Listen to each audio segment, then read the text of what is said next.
प्रदेश अपनी विरासत पर गौरव की अनुभूति करता है। पूरा देश आदरणीय प्रधानमंत्री जी की प्रेरणा से अपनी विरासत पर गौरव की अनुभूति करता है।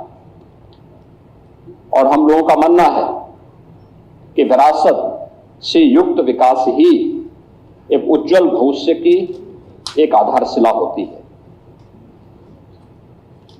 लेकिन अपने राजनीतिक स्वार्थों के लिए अगर कोई उन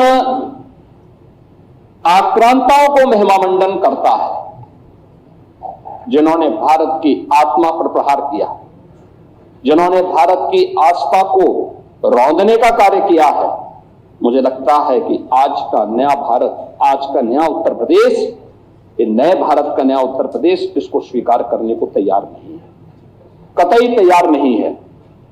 आप देखें किस प्रकार से, यानी आक्रांताओं को महिमामंडन करना, देशद्रोही तत्वों के समर्थन में बयानबाजी करना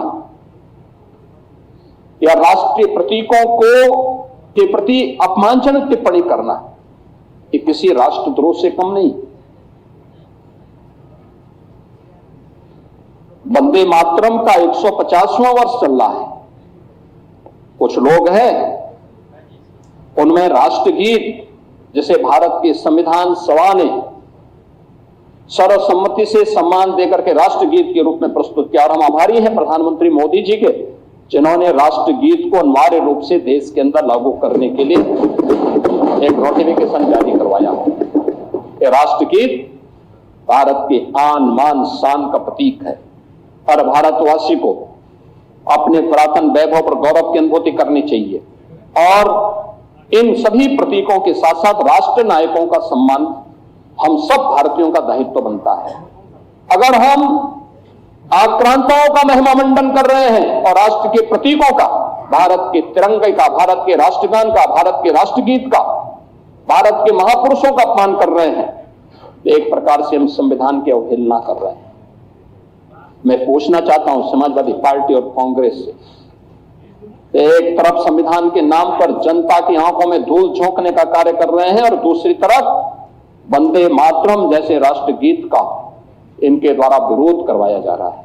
इनके सदस्य धड़ल्ले से बोल रहे हैं कि हम वंदे मातरम के लिए खड़े नहीं होंगे, हम नहीं गाएंगे। क्या मतलब है इसका? यानी हिंदुस्तान में रहोगे और भारत के राष्ट्रगान और राष्ट्रगीत को गाने में आपको दिक्कत होती है, ये चीजें नहीं चल सकती है। ये भारत के संविधान निर्माताओं का अपमान है, ये बाबा साहब भीमराव अंबेडकर का अपमान है, क्योंकि उसी संविधान सभा ने, याद रखना, 24 जनवरी 1950 को वंदे मातरम को भारत के राष्ट्रगीत के रूप में मान्यता दी और हर भारतीय का दायित्व बनता है हम भारत के इन प्रतीकों को पूरी तरह सम्मान दें।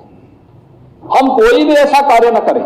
मुझे आश्चर्य होता है समाजवादी पार्टी के लोग गाजी के मेले का समर्थन करते हैं। ये गाजी कौन था? ये गाजी जो भारत की परंपरा और संस्कृति को रौंदने के लिए आया था। श्रावस्ती के तत्कालीन नरेश महाराज सुहेल देव के नेतृत्व में हिंदू राजाओं ने उसको रौंद डाला।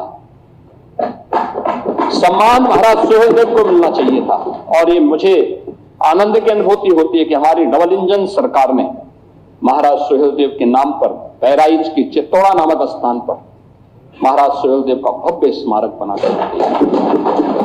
यह हमारी सरकार को गौरव की अनुभूति होती है कि महाराज सुहेल देव के नाम पर एकमात्र विश्वविद्यालय ये हमारी डबल इंजन की सरकार ने बनाया। मुस्कुरा रहे हैं हम और मुस्कुराइए आप, क्योंकि लखनऊ में होने जा रहा है लल्लन टॉप अड्डा।